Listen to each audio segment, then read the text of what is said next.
안녕하세요. 커피앤톡입니다. 오늘도 와주셔서 감사드리고요. 바로 사연 읽어보겠습니다. 저는 살면서 내 인생에는 절대 결혼이라는 단어는 있을 수 없다고 생각한 사람이에요. 특히나 제 앞에서 피는 물보다 진하다는 말을 하는 사람들이 제일 이해가 되지 않았죠. 이 말을 들을 때마다 싫기도 했고요. 제가 이런 생각을 가지고 있는 이유에는 크게 한 가지가 있어요. 바로 제 친정엄마 때문입니다.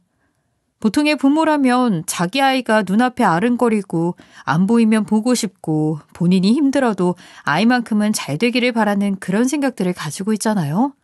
그런데 제 어머니는 그렇지 않았어요. 저는 남들과 다른 부모와 함께 자랐죠.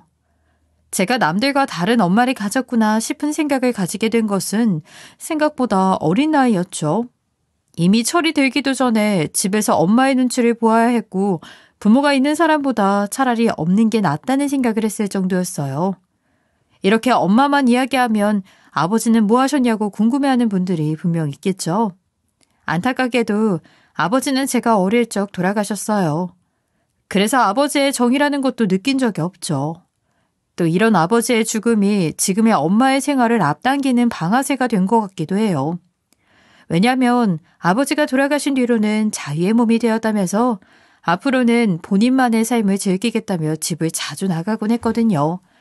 물론 엄마는 아버지가 살아계신 동안에도 끄떡하면 짐을 싸서 나가버리곤 했어요. 그래서 옆집 아주머니들이 어린 저를 불쌍하게 여기셨고 끼니를 챙겨주시곤 했고요. 아버지는 이런 엄마의 행동을 제지하기에 너무 유약하신 분이셨죠. 그렇게 혼자서 스트레스를 받더니 먼저 가신 거고요. 학교에서도 제 이런 상황을 알고 있었던 선생님이 저를 참 많이 챙겨주셨어요. 이런 어린 시절을 겪어서 그런지 저는 부모라는 사람보다는 제게 도움을 주었던 많은 사람들이 더 저의 부모처럼 느껴졌죠. 하지만 결국은 다른 사람들이 생각하는 부모는 될 수 없었지만요. 이렇게 학창시절을 보내고 집을 들락날락하던 엄마는 제가 성인이 되고 난 후부터는 거의 넌 너대로 알아서 잘 살고 엄마는 엄마대로 잘 살겠다며 거의 연을 끊고 사는 것처럼 행동하셨어요. 뭐 저는 어릴 때부터 있었던 일이라 그냥 무덤덤하게 받아들였고요. 그리고 부모와 정이라는 것을 쌓을 시간도 없었으니 당연하다고 생각했어요. 그래도 어렵게 대학을 졸업하고 취업을 했어요.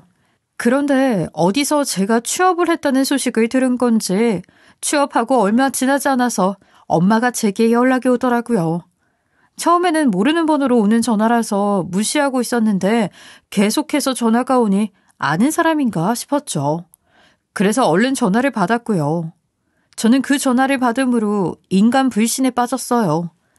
엄마는 부끄러움도 없는지 월급날마다 연락이 와서 돈을 빌려달란 말만 했어요. 처음에는 어린 마음에 엄마가 힘든 생활을 하나 보다 싶어서 돈을 선뜻 빌려주었죠. 하지만 계속되는 요청에 저는 이상함을 느꼈고 더 이상 돈을 빌려주기 싫었어요.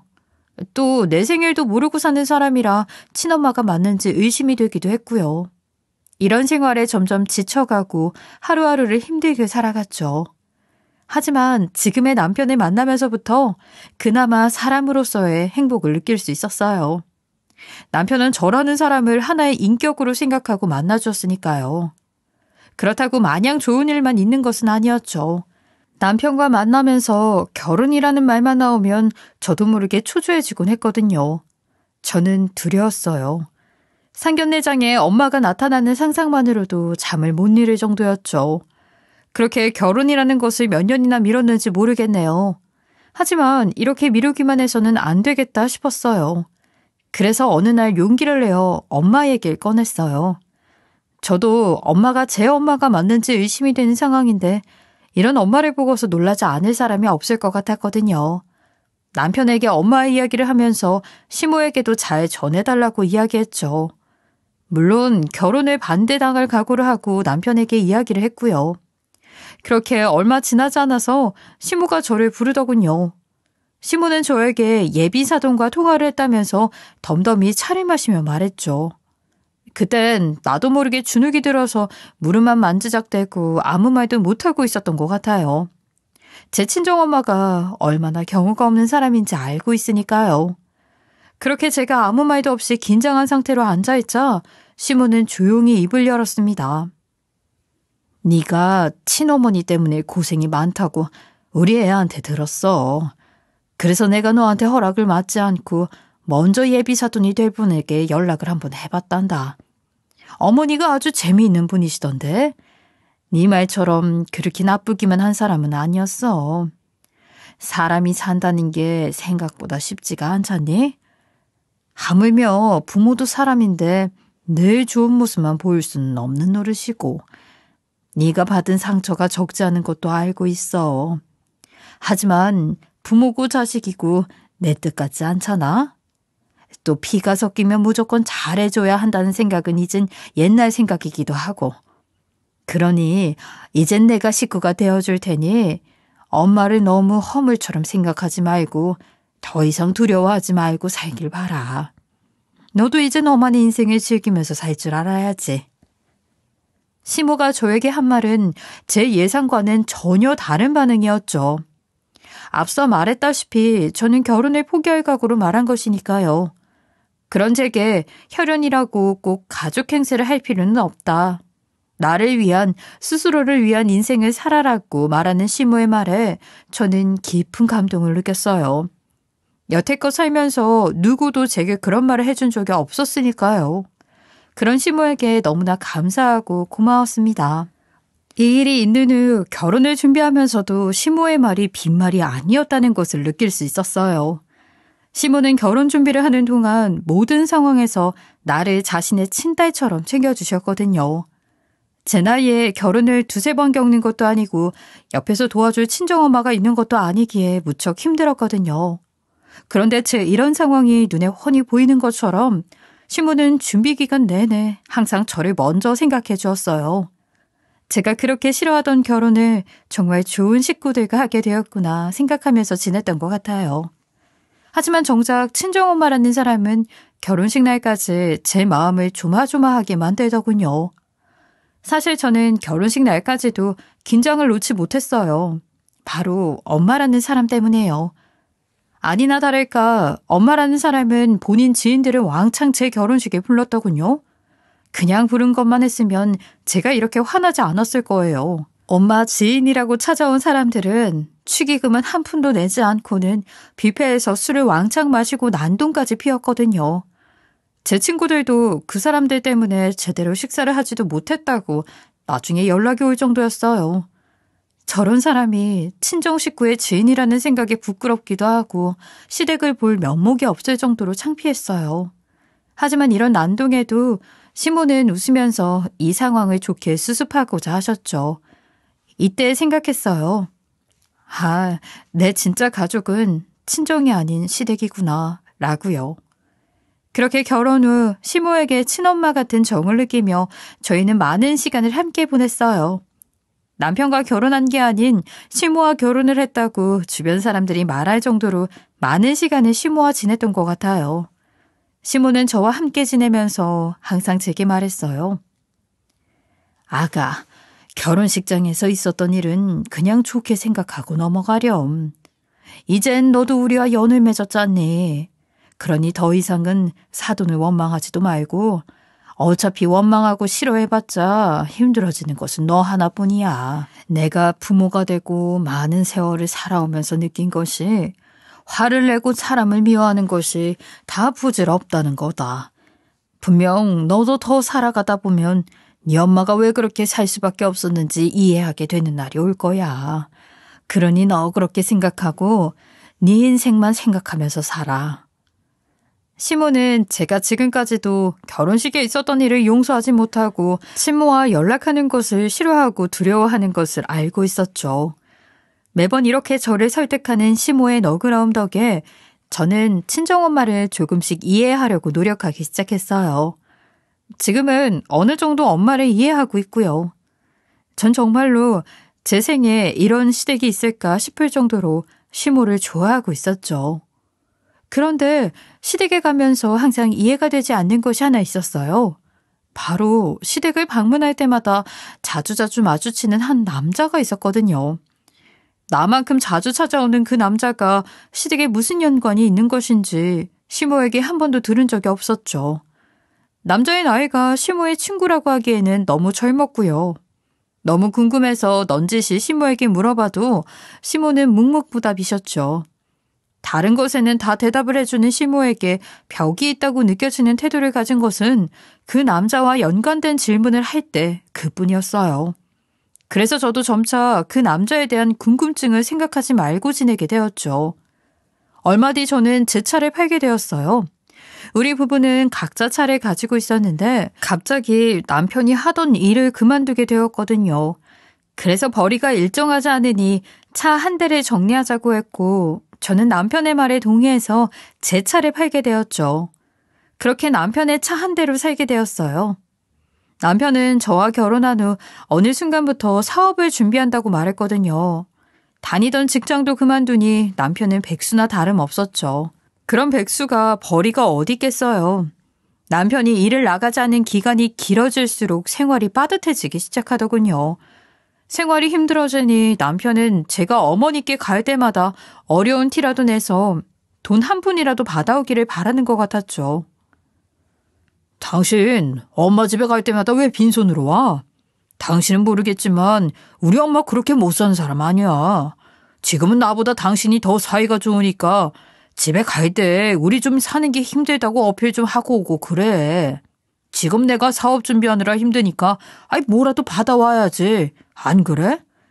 다음에는 엄마한테 말해서 꼭 뭐라도 하나 가지고 와. 알겠지? 시모의 집에 가는 저를 항상 붙잡고는 이렇게 말하니 청개구리 심보로 더욱 시모에게 손을 벌리기 싫었죠. 저는 이런 남편의 태도가 이해되지 않았어요. 굳이 말하자면 내 엄마가 아닌 남편의 엄마인 거잖아요. 본인이 직접 찾아가서 이야기하면 되는 것을 왜 나한테 말하게 시키는지도 모르겠고요. 남편은 한 푼이라도 받아왔으면 싶겠지만 전 절대로 시모에게 힘들다는 내색을 하기 싫었죠. 평소와 같이 지내던 어느 하루 저는 없어진 제 차를 대신해서 남편 차를 타고 외출을 하게 되었어요. 그런데 차가 너무 지저분하더라고요. 그래서 약속 장소 근처에서 세차장을 찾아서 세차를 맡기고 볼일을 보고 왔어요. 그런데 세차를 하시던 사장님이 차 조수석 틈에서 발견했다며 카드키 하나를 건네주시는 거예요. 카드키는 어느 빌라의 이름과 주소가 적혀 있더군요. 저는 꺼림직한 기분이 들어서 그 카드의 주소대로 찾아갔죠. 찾아간 집 앞에서 한참을 망설이다가 대문을 열고 들어가 보니 거실에 남편이 입던 셔츠와 네이가 걸려 있더군요. 최근 사업을 핑계로 허구한 날 집에 들어오지 않던 이유가 이거였구나 싶었어요. 전 그 자리에서 한참을 주저앉아 울었어요. 그 집에는 남편의 옷만 있는 것이 아닌 낯선 여자의 옷까지도 함께 있었거든요. 아, 남편이 불륜을 저지르고 있었구나. 남편은 이제 나를 사랑하지 않구나 라는 생각을 했죠. 그래도 남편의 불륜 증거를 이대로 남겨놓고 가서는 안 되겠다는 생각에 벌벌 떨리는 손으로 열심히 집안 곳곳의 사진을 찍었어요. 그리고 집을 나서고 술 몇 병을 사서 시모가 있는 곳으로 향했죠. 이 어이없는 상황에 이혼을 당당하게 말해도 될 처지였지만 도저히 입이 떨어지지 않았어요. 우리 부부의 상황을 시모에게 알리려니 면목이 없었거든요. 그렇다고 이 상황을 그대로 넘길 수만은 없기에 조용히 찍은 사진을 시모에게 보여주면서 말했어요. 어머니, 제가 이 사람과는 도저히 힘들 것 같아요. 제가 오늘 간 곳에 있던 상황이에요. 사진을 찍으면서 얼마나 눈물이 나던지 사실 어머님께 말씀드릴까 말까 고민하다 이렇게 말합니다. 죄송해요, 어머니. 다른 건 다 참고 살 수 있어도 이것만큼은 도저히 아닌 것 같아요, 정말. 너무 면목이 없습니다. 죄송합니다. 제가 건넨 사진과 이야기를 듣고 시모는 저를 말리지 않겠다며 마지막으로 자기 부탁 하나만 들어달라고 하더군요. 이 상황에서도 저나 남편에게 화내기보다 저를 먼저 달래주고 오히려 본인이 미안해하면서 이야기를 하니 저도 시모에게 미안한 감정이 더 많이 들더군요. 아이고, 결국은 그 녀석이 사고를 치고 마는구나. 네가 나에게 미안할 게 뭐 있겠니? 잘못은 오히려 내 자식이 너한테 했는데. 안 그래도 마음에 상처가 많은 사람한테 더 상처를 준 녀석이 내 자식이라니 내가 오히려 더 미안하구나. 네 심정은 충분히 이해한다. 하지만 조금만 때를 기다려줄 수 있겠니? 오래 기다리지 않아도 된다. 조금만 더 기다려줘. 어머님이 말하는 때가 언제인지는 모르겠지만요. 그때가 오면 제게 말해주세요. 저도 어머니 생각해서라도 조금 더 기다리고 있을게요. 처음에는 시모의 기다려달라는 말을 이해하지 못했어요. 그래도 시모가 하는 말이라 그냥 무작정 더 기다리기로 결심했죠. 하지만 시모의 기다려달라는 말의 의미를 알게 된 것은 생각보다 긴 시간이 걸리지 않았어요. 남편의 불륜을 알게 되고 얼마 지나지 않아 시모가 쓰러졌거든요. 새벽에 쓰러져서 응급실로 실려간 시모는 생각보다 상태가 심각했습니다. 시모는 이전에 암 진단을 받았음에도 치료를 계속 거부해왔던 거예요. 누구보다 많은 시간 시모의 옆을 지켜온 저는 시모의 상태에 더욱 죄책감을 느꼈죠. 그래서 남편에게 얼른 전화를 걸어 시어머니가 입원했다는 소식을 알렸어요. 암 이야기는 얼굴을 보고 하는 것이 좋을 것 같아서 일단 하지 않았고요. 여보, 지금 어머니가 응급실에 입원하셨어요. 상태가 안 좋아요. 제가 주소 문자로 남겨놓을 테니까 빨리 오세요. 이렇게 위중한데 자식이라는 사람이 부모의 옆을 지켜야죠. 시모가 입원했다는 소식을 들은 남편은 이제 저랑은 끝을 낼 수 있겠다는 생각을 했는지 큰 소리를 치더군요. 당신 우리 엄마 좋아하지 않아? 엄마도 나보다는 당신이 옆에 있는 게 더 좋을걸. 당신도 우리 엄마 좋다고 했잖아. 지금이 몇 시인데 전화 와서 난리야. 그리고 이 꼭두 새벽에 전화할 정도로 큰 난리야? 뭐 큰 병이라도 있는 것도 아닌 양반인데 뭐가 그렇게 큰일이라고 전화해서 호들갑을 떨어? 친엄마 같은 시어머니 옆에는 당신이 붙어있어. 네 엄마 모시듯이 옆에 붙어있으면 되잖아. 왜 새벽부터 일하는 사람 잠을 깨우고 난리야. 앞으로 이런 쓸데없는 걸로 전화 좀 하지 마. 알았어? 제가 본인의 불륜 사실을 알아도 된다는 건지 옆에서는 낯선 여자의 목소리도 들리더군요. 제 전화에 둘 다 잠을 깼다는 사실이 남편에게는 더욱 중요한 것처럼 느껴졌죠. 그리고 아무리 그래도 자기 엄마인데 아프다는 말을 들었으면 그래도 얼굴이라도 비춰야 하는 거 아닌가요? 순간적으로 그런 남편에게 너무 화가 났죠. 그러고도 사람이야? 자기 엄마가 아프다는데 지금 무슨 소리를 하는 거야? 당장 병원으로 오지 못해? 지금 어머니가 위중하다고 말하는데 도대체 잠이 왜 중요해? 내가 당신이 오면 말하려고 했는데 어머니 암이래. 그것도 말기. 지금 정말 상황이 급해. 이런 상황에서 친자식이 옆을 안 지키면 누가 있는단 말이야. 아무리 내가 어머니와 친하고 사이가 좋더라도 어머니 자식은 당신이라고. 정신 차리고 빨리 응급실로 와. 아무리 잠을 지금 깼다고 하더라도 일에 대중을 하려고. 제가 어머니가 암이라고 위중하다고 말을 하는데도 남편은 거짓말이라며 오히려 저를 의심하더군요. 당신 지금 나 부르려고 거짓말하는 거 아니야? 얼마 전에 당신이 지금 내가 있는 곳에 왔다 갔다는 거 알고 있어. 지금 엄마랑 짜고 나 부르려고 하는 거 아니냐고. 이왕 이렇게 된 거 우리 그냥 이혼해. 어디 감히 엄마를 팔아? 네, 남편은 제가 그 빌라에 갔었던 사실을 알고 있더군요. 더군다나 지금 제가 이렇게 소란을 피우는 게 시무랑 짜고 자기를 불러서 뭐라고 하려는 게 아니냐고요. 어처구니가 없었죠. 사람이 아무리 그래도 자기 부모를 팔아서 그런 일을 하겠어요?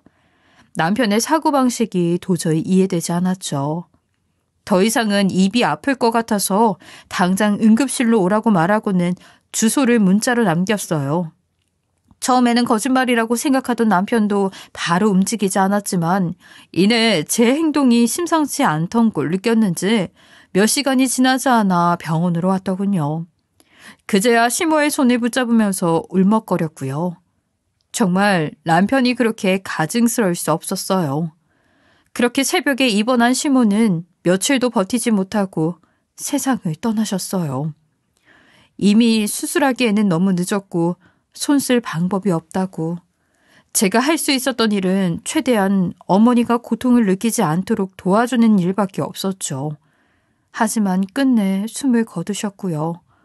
정말 너무나 슬펐어요. 제 친모가 돌아가신 듯한 기분이 들었죠. 장례를 준비하면서 얼마나 울었는지 모르겠어요. 지금도 그때만 생각하면 가슴이 먹먹해지곤 합니다. 이런 시모의 장례식장에서는 어처구니 없는 일도 일어났지만요. 시모의 장례식 때부터 남편은 불륜을 이제 더 이상 숨길 의지조차 없는지 불륜녀를 대동하고 당당하게 장례식장에 나타나더군요. 시모와 친하게 지내던 조문객은 무슨 일인가 싶어서 저를 한번 쳐다보고 남편이 데려온 불륜녀를 쳐다보고 한 사람의 죽음을 기리는 자리에서 이렇게까지 했어야 하나 싶었죠.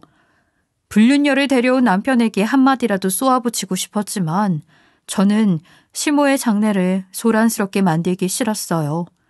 그래서 장례가 끝나는 날까지 얌전히 지내려고 했죠. 하지만 저만 조용히 지낸다고 해결되는 일은 아니더군요. 제가 아무런 생각 없이 그 여자에게 시선을 주기라도 하면 남편은 쌍심지를 켜고 달려드는 거예요. 그러면서 오히려 자기가 큰 소리를 내더군요. 이젠 제가 아니라 그 여자가 자기 아내라면서요. 야, 엄마 장례식 날인데 네가 여기는 왜 와? 이제 여기에 날 말려줄 엄마는 없어. 알아? 그리고 쥐뿔도 없이 나랑 결혼한 주제에 지금까지 먹여주고 재워줬으면 만족해야지. 당신은 어머니 간병인 그 이하도 아니야. 알겠어? 이제 내 아내는 여기 내 옆에 있는 이 여자야. 당신보다 능력도 훨씬 좋고 인물도 훨씬 좋지. 그러니까 내가 당신 말고 이 여자랑 살지 않았겠어? 당신은 나한테 그저 엄마랑 친해지기 위한 도구일 뿐이야, 도구. 이제는 재산도 물려받았겠다. 당신하고 연을 이어갈 이유는 없어. 전 남편의 이런 대우에도 꾹 참고 시모의 곁을 끝까지 지키고 싶었어요.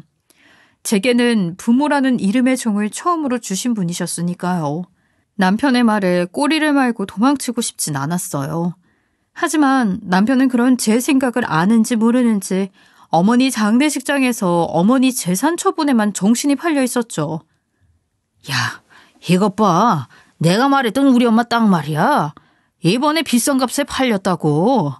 줬던 여자는 잊어버리고 당신이랑 이 돈 펑펑 쓰고 살 날만 남았어.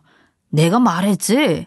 저 여자한테 우리 엄마 구슬리게 놔두고 있으면 재산도 저절로 물려받을 거라고.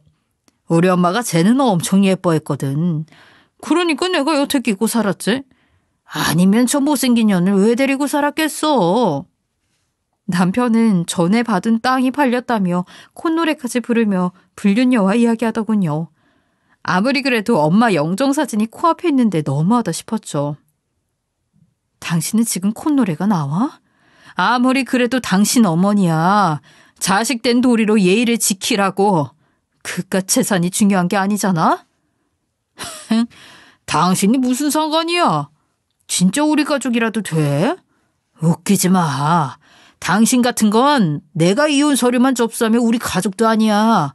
우리 엄마랑은 남남이고 엄마가 아주 딸 같다고 말하니까 진짜 딸이라도 된 것 같아? 웃기지도 않네. 꿈도 꾸지 마. 우리 엄마 재산은 단 한 푼도 못 주니까. 그렇게 시모의 장례가 끝나자마자 남편은 합의이혼에 도장을 찍으라고 반협박으로 제게 말하더군요. 이미 저번에 처분했다는 시모의 재산으로 불륜녀와 살 집까지 마련한 상태라고요. 그리고 제게 흰 봉투를 던지더니 이거나 먹고 떨어지라는 듯이 정리를 강요했죠. 그런 남편의 옆에서 불륜녀는 기름을 부었고요. 야, 내가 이 정도나 챙겨주는 게 다행인 줄 알아? 누가 마음도 없는 여자한테 500이라는 거금을 주겠어? 어? 변호사 고용할 돈도 없는데 내가 그래도 변호사 비용은 하라고 주는 거야. 그거. 그러니까 그 돈이라도 챙기고 싶으면 좋게 좋게 이혼 합의해라. 나도 그건 같이 보냈던 정이 있으니까 좋게 끝내주는 거야. 알겠어? 맞아. 마음 떠난 남자 붙잡고 싶어요. 그렇게라도 질척거리면서 살고 싶을까? 나라면 그렇게 못 산다 정말. 사람이 염치가 있어야지. 시어머니가 남긴 재산이 그렇게도 탐이 나세요? 이걸 어쩌나? 우리 자기 몫인데. 여기서 더 눈독 들이지 말고 제 남편 말대로 좋게 해결 봅시다. 이 사람 이제 당신 남편 아니라 내 남편이니까. 이 둘이 하이에나처럼 저를 물어뜯으니 정신이 없더군요. 이제 오만정이 다 떨어져서 이 남자와는 무엇이든 얽히기 싫었죠. 그간은 시모를 생각해서 옆에 붙어 있었지만 이제는 더 이상 옆을 지킬 이유도 없고요. 지금까지 견딘 이유도 다 시모의 부탁 때문이었으니까요. 더 이상 둘의 말을 듣고 있기도 힘들어서 저는 그냥 합의이혼에 시원하게 도장을 찍고 집을 나섰어요. 당장은 살기 힘들 수 있겠지만 이 남자와 입씨름하는 것이 훨씬 더 힘들겠다 싶었거든요. 그렇게 이혼 서류에 도장을 찍은 다음 날 갑자기 시어머니의 번호로 전화가 걸려왔죠. 처음에는 내가 잘못 봤나 싶어서 두어 번이나 눈을 비비곤 다시 핸드폰을 쳐다봤어요. 그런데 확실히 휴대폰에 적혀있는 번호는 시어머니의 것이 맞더라고요. 전 꿈인가 생시인가 당황하면서 전화를 받았어요. 안녕하세요. 혹시 저 기억하시나요? 전에 어머니 옆에 있던. 아니요. 어머니 옆에 있던 분이라면 누구를 말씀하시는지. 아, 혹시 매번 찾아오시던 그 남성분 맞나요? 네, 맞습니다. 어머니가 제게 남긴 전원이 있어서 그런데 잠깐 만날 수 있을까요? 시간은 얼마 걸리지 않을 겁니다. 일단 이야기가 새어나갈 수 있으니 지금 머물고 있는 곳에서 최대한 멀리서 보시죠. 다른 사람이 듣는 건 원치 않거든요. 물론 어머니와 관련된 이야기니 걱정은 하지 않으셔도 좋습니다. 긴 이야기가 될지도 모르겠군요. 시어머니의 번호로 전화가 온 남자는 바로 시어머니를 자주 찾아오던 그 남자였어요. 갑작스러운 중저음의 젊은 남성의 목소리에 당황스러웠지만 시모와 관련된 이야기를 한다고 하니 나가지 않을 수 없었죠. 긴 이야기가 될 수도 있다는 남자의 말에 무슨 이야기일까 궁금했기에 선뜻 나가겠다고 대답했네요. 남들이 들으면 곤란한 이야기가 될 수도 있는지 먼 곳으로 부르기에 시모가 남긴 말이 무엇인지 더욱 궁금했기도 하고요. 그렇게 남자가 알려준 장소에 도착한 순간 익숙했던 얼굴을 마주했죠. 역시나 목소리의 주인공은 그가 맞더군요. 그래도 혹시나 다른 사람이 장난치는 것은 아니겠지 싶었지만 그 남자의 얼굴을 보는 순간 안도했던 것 같네요. 하지만 남자가 부른 장소는 굉장히 특이했어요. 하필 공사 중인 남의 집 앞에서 날 불렀으니까요. 만나기로 한 장소가 너무 이상해서 전 그 남자에게 물었죠.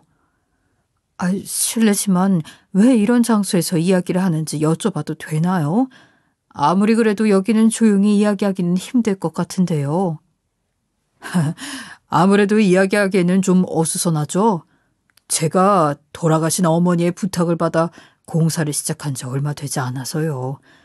안 그래도 어머니가 형수님과 함께 한 번은 여기 같이 오고 싶어 하셨는데 갑작스럽게 돌아가셔서 제대로 이야기도 못했겠네요. 따로 어머님께 들은 이야기는 없으시죠?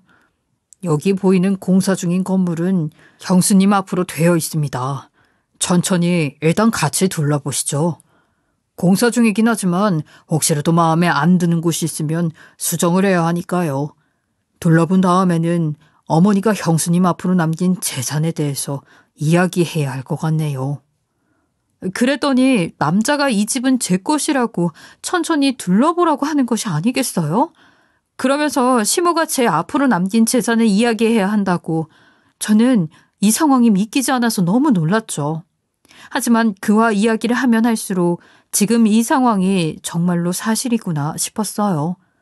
그분은 제 앞으로 남겨진 재산 목록을 정리한 문서를 보여주며 한번 천천히 읽어보라고 하더군요. 읽어본 재산 목록만 해도 엄청나서 저는 눈만 휘둥그레 뜨고 있었죠. 남편이 그동안 시모의 재산을 탐한 이유를 그제야 알게 되었어요. 그분이 제게 넘겨준 목록에는 현재 짓고 있던 저택 한 채와 20억에 가까운 현금, 거기에 작은 상가까지 함께 적혀 있더군요. 이쯤 되니 그 남자와 시모의 사이가 궁금해지더군요. 그래서 전 물어봤죠. 실례지만 어머니와의 관계가 어떻게 되시기에 이렇게 재산 분할을 맡게 되었나요? 어머님이 부탁할 정도였으면 그냥 아는 사이는 아닌 것 같고 이렇게 막대한 재산이면 중간에 탐이 나셨을 것 같기도 한데 그리고 제가 형수님이라니 제가 알기론 남편에게는 남자 형제는 없는 걸로 알고 있는데 제 물음에 남자는 멋쩍게 웃으면서 대답해 주더군요. 사실 저는 돌아가신 아버지의 자식입니다. 그러니까 형수님의 시아버지의 친자식이죠. 전 남편분과는 이복동생이 되겠네요. 제가 어머니를 만난 것은 아주 사소한 일이었어요. 제 친모가 아버지의 봉안당을 알려주신 것이 어머니와의 만남의 발단이 되겠네요. 처음에는 아버지 봉안당에 자주 찾아갔었어요. 그때마다 몇 번 어머니와 마주치게 되었고 어머니가 아버지께 인사하는 제 모습을 보더니 무슨 사이냐고 물으셨죠. 저는 자식이라고 대답했었고요. 그때부터였어요. 어머니가 제 진짜 어머니로 저를 돌봐주기 시작한 것이요. 알고 보니 남자는 시아버님과 다른 분 사이에서 태어난 아들이었던 겁니다. 친모가 일찍 돌아가시고 고아로 살아가던 남자는 살아가기 힘든 나머지 시부의 봉안당을 자주 찾아갔다고 해요. 거기서 시모를 마주치게 되었고 시모는 남자의 사정을 딱하게 생각해서 피 한 방울 섞이지 않았지만 자기 자식처럼 남자를 돌봐준 것이고요. 남자는 시모에게 받은 일들이 너무 감사하고 고마웠다고 해요. 저와 마찬가지로 시모에게 따뜻한 부모의 정을 받은 것이죠. 어머니와 저는 피 한 방울도 섞이지 않았지만 대학 진학에 힘든 제 상황을 보고는 흔쾌히 도와주셨죠. 거기다 학생의 본분은 공부라며 용돈도 넉넉히 주셨고요. 사실 배다른 자식인데 얼마나 밉겠어요. 하지만 어머니는 그런 제가 밉지도 않으신지 엄청 잘해주셨죠. 대학교를 졸업하고 취업한 뒤로는 오히려 제가 어머니에게 의지하고 살았지만요. 매번 갈 때마다 형수님과 마주쳤는데 처음에는 저도 당황했어요. 혹시라도 제가 어머니와 어떤 사이인지 알면 경멸할까 싶기도 했고요. 하지만 지금 보니 그러실 분은 아니었을 것 같네요. 어머니가 형수님에게 재산을 넉넉히 남기신 이유도 알겠어요. 시모는 제가 아닌 남자에게도 아낌없는 지원을 해줬다고 해요. 그래서 남자도 좋은 직장에 간 뒤로는 자주 시모를 찾아뵀던 거고요. 또 회계사가 되고부터는 어머님의 재산을 본인이 직접 관리하고 있었다고 하더라고요. 어머니는 항상 걱정하셨어요. 본인이 가진 재산을 자기 친아들에게 모두 넘겼다가는 형수님이 위험해질 수 있다면서요. 천성이 사람을 미워할 수 없었던 분이라 그런 아들에게 큰 소리 한번 하지 않으셨지만 형수님을 무척이나 걱정하셨어요. 상처가 있는 사람인데 본인 아들이 더 힘들게 만드는 것 같다고.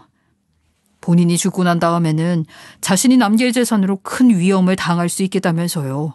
그래서 오래전부터 재산 관련해서는 준비를 해오고 있었죠. 또 병을 얻으시고 얼마 안 돼서는 저를 부르더니 유언 관련된 이야기도 하셨거든요.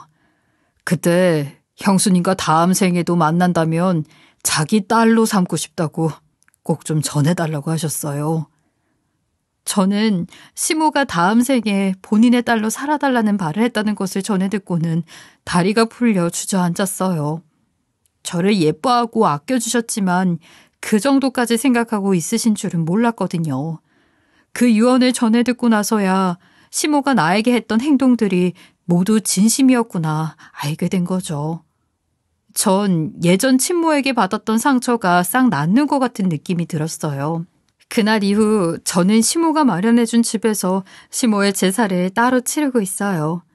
한국에서는 제사를 남자가 지낸다는 말도 있지만 개의치 않았죠. 비록 시모와 혈연으로 연결된 사이는 아니었지만 제사는 항상 최선을 다해서 지내고 있어요. 물론 시모가 좋다고 해서 남편을 용서한 것은 아니에요. 백수의 불륜까지 저지르고 자기 부모를 귀한 줄도 모르는 놈을 용서하는 것은 별도의 일이니까요. 시모도 참 힘들었을 것 같다는 생각이 들어요. 분명 시모의 성격에 전 남편을 잘못 키우지는 않았을 것 같은데 어쩌다가 이런 자식이 생겨서 마음고생을 단단히 했을 거라는 생각도 들었죠. 지금은 종종 제게 도련님 되는 그분과 만나고는 해요. 만나면 항상 시모에 대한 이야기를 나누곤 하죠. 오히려 요즘은 도련님과 제가 더 남매 같은 느낌이 들어요. 시모라는 어머니를 둔 남매요. 도련님은 현재 시모가 남겨준 제 재산도 관리해주고 있어요. 사실 처음에는 그리 믿어도 될까 싶었지만 종종 시모에 대한 이야기를 나누다 보니 나쁜 사람은 아니구나 싶었거든요. 그래서 저도 시모처럼 재산 관리를 도련님에게 맡기게 되었죠. 전 항상 지금의 상황을 만들어준 어머니를 감사하며 살고 있어요. 만약에 아무것도 없이 전 남편의 집에서 쫓겨났다면 정말 밑바닥 생활을 하고 있었을 테니까요. 그래서 시모의 제사마다 매번 감사하다는 말을 잊지 않고 올리고 있어요. 물론 이러한 상황을 전 남편은 전혀 모르고 있습니다. 이번 시모의 재산을 처리할 때 도련님이 굉장히 철저하게 준비를 하셨다고 하더라고요. 시모도 본인 아들이 절대 몰라야 한다면서 전 남편의 몫과 제 몫을 철저하게 나눠서 준비하셨고요. 사실 친자식도 아닌데 이렇게까지 해주는 시모가 정말 고맙고 이제는 그립기도 합니다. 전 남편은 현재도 그때 봤던 불륜녀와 함께 잘 살고 있다고 하더라고요. 소문으로는 다른 여자가 있다는 이야기도 들리긴 하지만 이혼했다는 소식이 없는 걸 보니까 아직은 그 불륜녀가 모르고 있는 모양이에요. 그리고 시모가 남겨준 공짜 재산으로 본인이 하고 싶은 사업을 마음대로 하고 망하면 다시 또 사업을 하는 모양 같은데 저렇게 쉽게 생긴 돈이라고 생각 없이 펑펑 쓰다가는 나중에 아무것도 남게 되지 않을 텐데 사람이 참 앞을 못 보고 멀리 못 본다는 생각이 들었어요. 하긴 결혼 전에 전 남편과 제 사주를 본 적이 있었는데 전 남편 사주가 말년에 피눈물 흘릴 사주라고 저에게만 이야기해서 그게 기억이 났네요. 조강지쳐 버리고 저러고 사는 것부터가 피눈물 흘리는 일이 아닐까 생각이 듭니다. 이혼 후 이렇게 밖에서 바라보니 전 남편과는 잘 헤어진 것 같다는 생각도 드네요. 시모는 굉장히 좋은 사람이고 고마운 사람이지만 그렇다고 전 남편을 용서할 생각이 드는 것은 아니에요. 제게 남긴 유언을 생각하면 시모도 그런 일은 바라지 않을 테고요. 그리고 저의 친정엄마에게도 제 깊은 이야기는 하지 않으려고 합니다. 저에게 돈이 생겼다는 걸 알면 득달같이 달려들어 뭐라도 할 사람이니까요. 저는 참 내 가족 운이 없는 것 같다고 생각했는데 지금은 그런 이상한 가족들 한 트럭 있는 것보다 돌아가신 시모 한 분 있는 게 더 낫다는 생각이 듭니다. 이렇게 해가 바뀌는 날이 오면 항상 시모가 그리워지긴 하네요. 돌아오는 어머니의 기일이 머지 않아서 그런지 어머니 생각에 사연을 한번 써봤습니다. 그냥 조금은 불행한 사람의 긴 이야기였지만 들어주셔서 감사해요. 별것 아니지만 이렇게 이야기를 들어주시는 것만으로도 고맙게 생각하고 있어요. 여러분들의 주변에도 분명 이런 사연을 가진 사람들이 많이 있을 것이라고 생각해요. 물론 실제로 본인이 이렇게 힘든 상황을 겪고 있는 사람도 있겠지요. 하지만 새해에는 이런 힘든 상황들을 잘 견뎌내고 좋은 날만 가득한 해가 되었으면 좋겠습니다. 지금까지 커피앤톡이었습니다. 오늘도 끝까지 함께해 주셔서 감사하고요. 다음 영상으로 또 찾아뵙겠습니다.